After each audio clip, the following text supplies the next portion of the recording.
আধুনিক ক্রীড়াবিদদের সাফল্যের সঙ্গে এখন আর কেবলমাত্র মাঠের খেলায় সীমাবদ্ধ নেই। ক্রিস্টিয়ানো রোনালদো এবং লেব্রন জেমসদের মতো তারকারা আজ এক একটি বড় শিল্পগোষ্ঠীর মতো।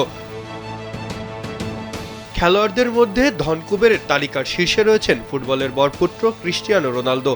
তার মোট সম্পদের পরিমাণ প্রায় 17,905 কোটি টাকা। বছরে তিনি আয় করেন প্রায় 3,300 কোটি টাকা, যার বড় অংশই আসে তার বিশাল বেতন থেকে। তার মাঠের বাইরের আয়ের হারও 27%।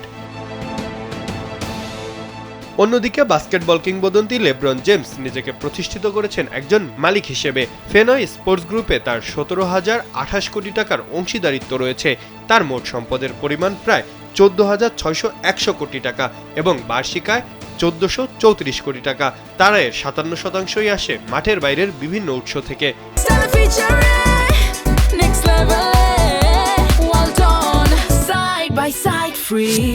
অবসরের পরেও থেমে নেই টম ব্র্যাডির জয়যাত্রা। মিডিয়া মোগল হিসেবে পরিচিত ব্র্যাডির বর্তমান আয় প্রায় 624 কোটি টাকা, যা অনেক সক্রিয় খেলোয়াড়ের আয়ের চেয়েও বেশি। তার আয়ের শতভাগই আসে মাঠের বাইরের চুক্তি থেকে। তালিকার অন্যতম আকর্ষণ ট্রাভিস কেলসি, যিনি সাংস্কৃতিক প্রভাব কাজে লাগিয়ে স্পন্সরশিপ বাড়িয়েছেন 500 গুণ। 1200 কোটি টাকার পডকাস্ট চুক্তি তার সম্পদ বৃদ্ধিতে বড় ভূমিকা রেখেছে।